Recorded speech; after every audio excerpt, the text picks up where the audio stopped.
I don't want you making me look like an idiot. Okay. All right. Cool. It's on right now, right? Anyway, Happy New Year, everybody. This is Super Yankee for Life. Mega Broncos 10. Mega Broncos say Happy New Year. Happy New Year. Ow, don't mess with my hat. Here, I'll put it the other way. Yeah, show my cowboy pride. Got this for Christmas, along with this tapped out sweat jacket. And bubblegum.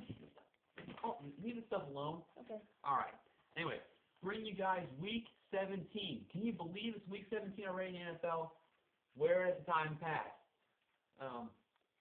Did you like stop wandering around the camera? Okay. All right. It's almost like 12:50 in the morning. Figure we just knock this out before I'm going to watch Raw AM in 2 in the morning. I think we're staying up all night. Anyways. WWE Superstars are now together. Okay. All right. Week 17, 1 o'clock games. Here we go. Detroit at Green Bay. These are two teams. Really not much to play for. Green Bay's got home field locked up. Detroit's got one of the wild card spots left, locked up as well with a convincing win over San Diego last week. I'll go 24-17 Green Bay. Rematch from the Thanksgiving Day, with Stu stomping out. I think more likely he's going to be booed quite a bit when he returns from. He's already returned from his suspension, but he's probably going to be booed quite a bit every time he gets near Aaron Rodgers. I don't know. But we'll see. It's going to be a very good game. 24-17, Green Bay. I believe if I'm Detroit, I would really take this game. Let this be as a game where you can try to make your weaknesses your strength. I think the secondary is a little bit weak as far as being able to get off the field on third downs. Obviously, the front four, tremendous front four. They have Sue, Fairley, Van den Bosch. The linebackers are pretty good. They need to be able to get off the field on third down. Aaron Rodgers. I think this could be a good game that features a running back. James Starks, Ryan Grant. Rodgers is not going to be able to throw the football 400 yards every single game. They need to be able to establish a run and play great defense, because that's what really got them to the Super Bowl run last year. Anyway, next game, San Francisco at St. Louis. San Francisco got the 2 seed locked up for the most part. St. Louis but Steven Jackson can't score all the points. So I'm going to go 21-10 San Francisco. I predict the San Francisco 49ers will be in the Super Bowl representing the NFC. That's just my opinion. They got the defense. They can run the ball. Alex Smith is playing efficient quarterback right now. He's not the best, but he's playing the most efficient at exactly the right time. That's important. Buffalo at New England. Buffalo at New England. Buffalo can put up some points. New England can put up more points. New England's got the home field advantage, number 1 seed in the AFC locked up, I believe. Yeah, I believe so. With the win last week over Miami, a comeback win, 17-0 halftime deficit, overcame that one. If I'm New England, this is an important game because Buffalo can score some points, not as much as New England, but they can score some points. So this is very important for New England's defense to kind of show that they can play. So I don't think New England's defense can I don't think New England's enough defense can help them win a Super Bowl and contend for a Super Bowl. I think they will win one playoff game, maybe reach the AFC title game, and then I think they'll lose. But that's just me. I don't think their defense can. I don't think the offense can continuously make up for their enough defense. But I'll go New England 27-17 over Buffalo. Buffalo. I'm sorry. Started off so well. I think you guys like 5-0 or some hot start like that, and just cooled off. I see Buffalo having a bright future if they can develop a defense. You got a quarterback who I believe has a strong arm and has a great arm, Ryan Fitzpatrick, Fred Jackson, C.J. Spiller, nice 1-2 punch in the backfield. That's Stevie Johnson as a go-to wide receiver. If they develop a defense, that team will be a scary team to be reckoned with for years to come. Sorry, Buffalo. Next game, Chicago at Minnesota. Chicago has really hit hard times after losing both Jay Cutler and Matt Forte. I'll still pick them to win this game 20-19 and sort of end the year on a high note. Minnesota's probably going to get the first or second overall pick.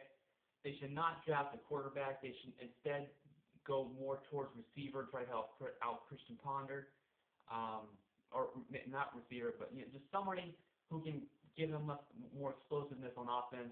Now with Adrian Peterson having that torn ACL and MCL, I don't know if you saw the replay from last week. It was almost kind of hard to watch because, anyway, I'm not going to go into detail about that.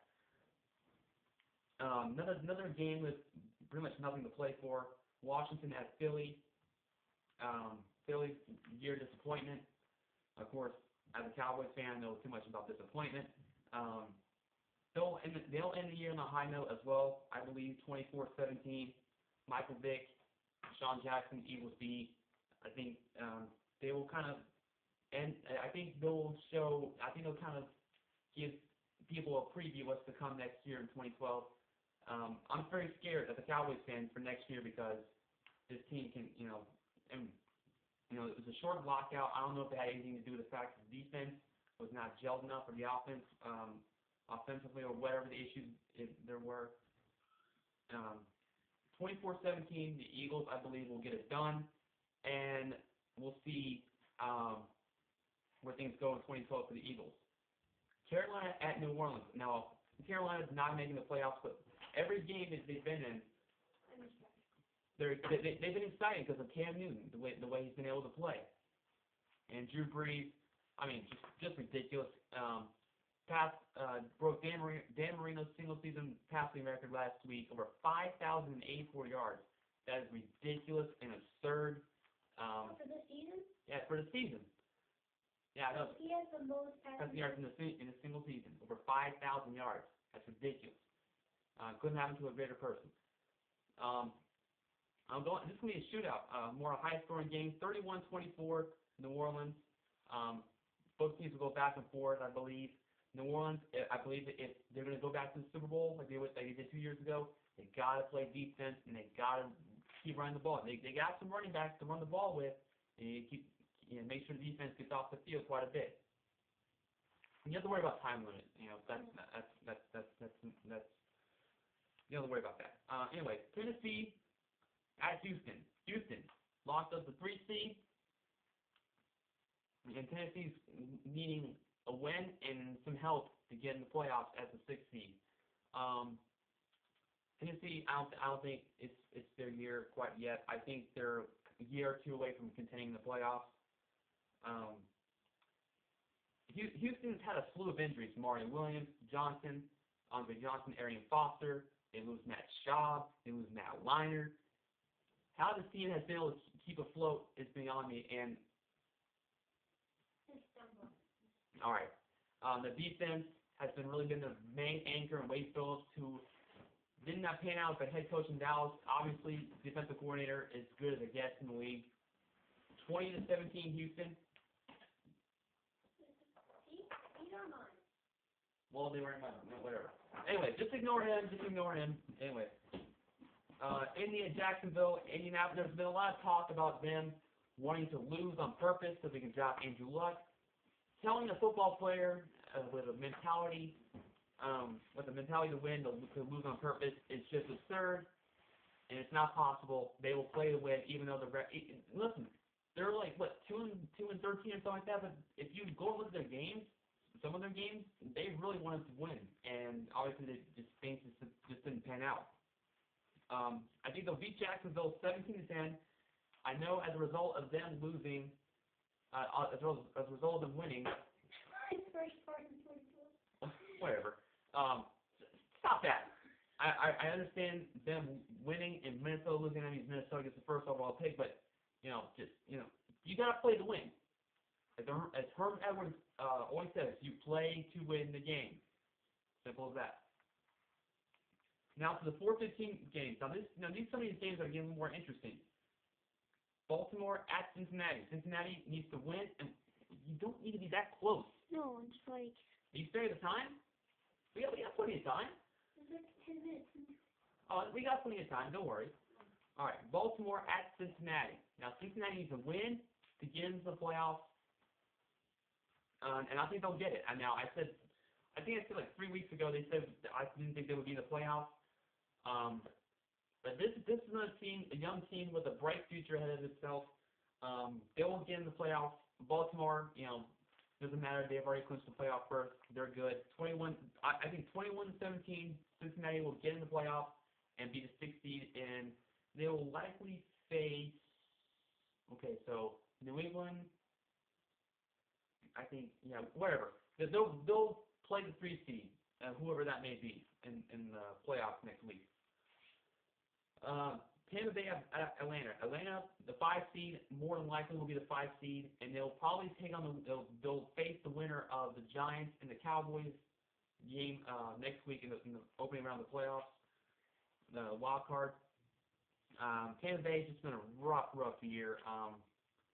I think they were kind of prisoners of their own success a little bit. I think they're another team that can be really good in the future. It's just, it's a young team. Raheem Morris, I think, is doing an awesome job, even though the record does not indicate that. 27-14, Atlanta, I think, will carry that momentum into the playoffs. Kansas City at Denver. This may be the game of the week. All right, Kyle Orton, who was traded out of Denver to Kansas City, comes back to Denver to take on Tim Tebow and the Broncos. How many people are going to boo him?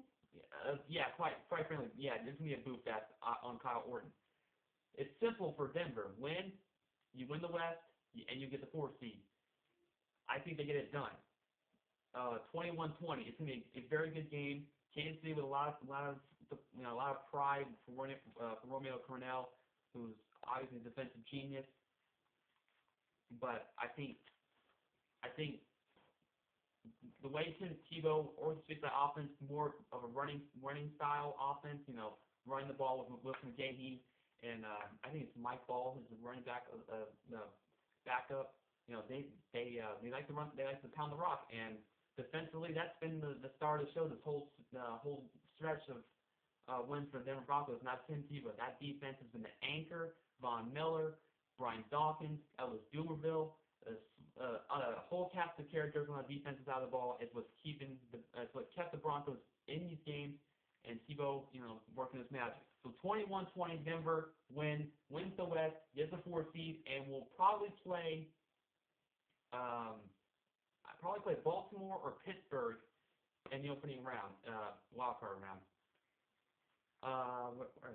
Pittsburgh at Cleveland. Pittsburgh already clinched the playoff spot, so they don't have to worry about that. I don't know if Pittsburgh. Anyway, it doesn't matter who. To me, Pittsburgh is, regardless if they get a first round bye, regardless, this team, Pittsburgh, I think will represent the AFC in the Super Bowl. I think they can win any game you want. 17-14, they can win the close defensive struggle. They can win in a shootout. They have that kind of ability as a team to win any game. Unlike New England, unlike New Orleans, unlike some of these teams who can score a bunch of points but can't stop anybody. So 24-13, Pittsburgh wins, gets some momentum to the playoffs. Seattle at Arizona. I don't know why I'm doing this one. Seattle, although reason why Marshawn Lynch. The dude is a beast. He's a violent runner, one of the best running backs in the league this year.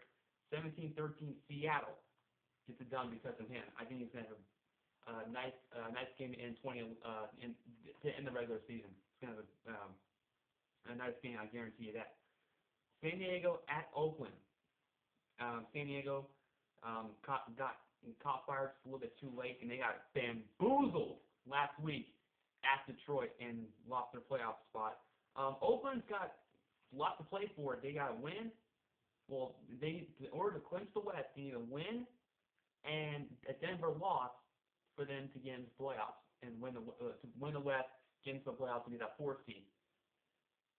It ain't gonna happen. I think San Diego spoils better chance at a playoff berth and beats them 21-17, eliminating their host. And then finally, I say Kansas City, Denver might be the game of the week. This one may top it. Dallas at New York. This may be the biggest regular season game of Tony Romo's career. Why are you looking at cologne? Oh, full. I thought that was your. Oh, it's not cologne. Aftershave. Whatever. Dallas at the Giants. This is maybe the biggest regular season game of Tony Romo's career. I think Dallas will edge out this win. It's basically win or go home. Winner will get the 4 seed and play likely Atlanta in the first round. Loser will be playing golf because they'll start their off-season quite early. I like Dallas. Obviously, I'm a little bit biased with the hat, but honestly, it's going to be a very good game, much like it was the last time these two teams met, although Dallas really should have won the game, because they had a 12-point lead, they had 5 minutes left. The defense couldn't stop a nosebleed, let alone Eli Manning, who I said after the game on my Twitter account that he should have been MVP, although hasn't been playing like an MVP this past month. You know what I watched this for? No, this is a new watch. That's my new watch. Got a new Why watch. is it old one? Yeah, go right ahead. See, that's why I asked you a long time ago, remember? All right. The time to watch Okay, so 24-20 Dallas, I think, will win. It's going to be a very good game. Anyway, Happy New Year's to everybody. Say Happy New Year's again. Happy New Year. Here. You've already been in the frame 2 minutes. All right. I wish everybody Happy New Year. Okay, here's the thing. I said I would stop playing Modern Warfare 3, but I understand we've only done one Spec Ops mission together. We posted it on my channel. We will try to bring you a couple this week. Later on this week, I say maybe what's the good day to do that? Wednesday, Thursday. Wednesday I'm coming back. Oh, whatever. We'll do it either Monday or Tuesday. The Spec Ops missions, co-op, whatever. So stay tuned for that. Until next time, Happy New Year's. This is Super Yankee for Life signing off. Peace!